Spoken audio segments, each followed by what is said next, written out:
Message to all elementary schoolers. It's not fair that you guys get to go at 8, but us 8th graders, 7th graders, 8th graders, all the way to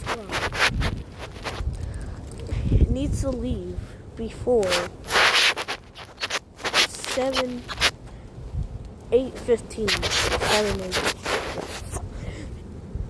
8:15.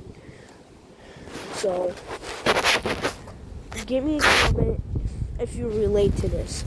This is not fair!